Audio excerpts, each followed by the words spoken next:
یہ بتائیں کہ موجودہ نظام میں، موجودہ دور میں جہاں پہ ہر چیز پری فیبریکیٹڈ ہے، آپ کو لگتا ہے کہ پاکستان میں جو اس وقت جو حالات ہیں صحافت کے، کیا واقعی میڈیا ہاؤسز، اینکر حضرات، صحافی حضرات واقعی آزاد ہیں سوال کرنے میں، کہ ان کو سوال کرنے کی اجازت ہے، وہ کر سکتے ہیں سوال؟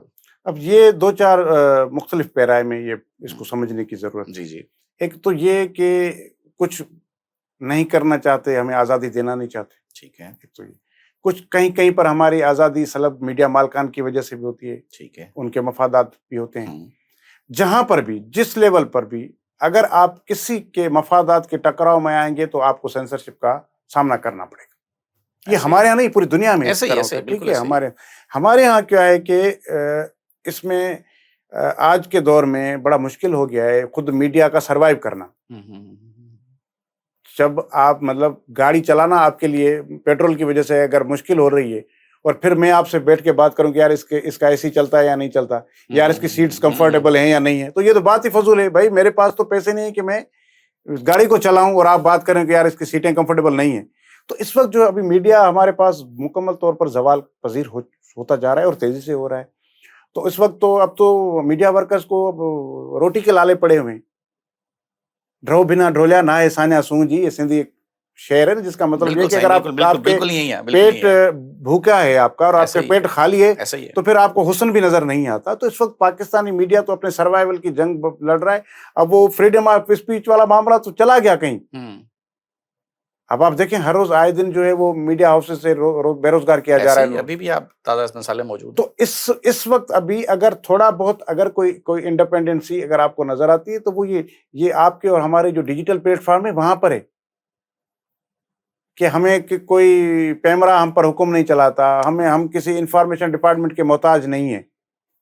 تو ابھی اگر تھوڑی بہت کوئی ہم بات کر رہے ہیں آزادانہ، تو وہ ہم تھوڑی بہت میں اور آپ کر پا رہے ہیں۔ باقی تو میڈیا ہاؤسز ہائی جیکڈ ہیں، یا تو پرچیز کر لیے گئے ہیں یا تو اشتہارات کی وجہ سے بلیک میلڈ ہیں، وہ بڑے بڑے ادارے نہیں کر پا رہے۔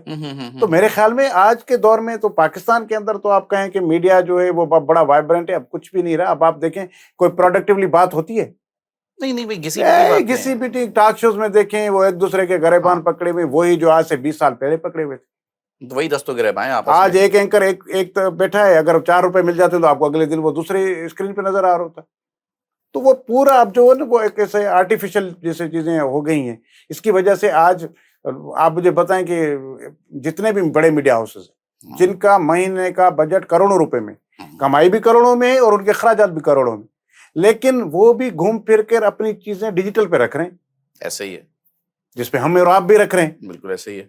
تو اب ان کو بھی احساس ہونا شروع ہو گیا کہ یار یہ تو ہم پاک سیٹ کو اتنے پیسے دے رہے ہیں، پیمرا کو کروڑوں روپے دے رہے ہیں، اور میری ریٹنگ تو فیک نہیں ہے نا۔ میں تو یہ کوئی میڈیا لاجک کی یا کسی اور کی آپ کو آ کر ریٹنگ کی ایک وہ کارڈ آپ کو نہیں دوں گا، اچھا میری ٹی آر پی اتنی ہے، یہ اب اس کو چیک کون کرے؟ وہ ایک ادارہ ہوتا تھا میڈیا ٹریک، پتہ نہیں اب ہے یا ہاں نہیں۔ بہت سارے ہیں، اب تو پتہ نہیں کون سے آ گئے، لیکن اب وہ 500 میٹر پورے ملک میں وہ فیصلہ کریں گے کہ کون سا چینل زیادہ دیکھا جا رہا ہے۔ یہ لیں بھائی میرا انالیٹکس لیں، آپ میرا فیس بک دیکھیں، میرا یوٹیوب دیکھیں، وہ آپ چیک کریں، اس میں آپ کو پتہ لگ جائے گا۔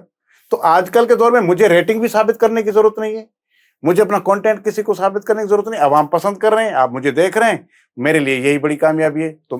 تو آج کے دور میں اگر تھوڑا بہت پاکستان کے اندر اگر کوئی انڈیپینڈنٹ ہے تو وہ یہ ڈیجیٹل میڈیا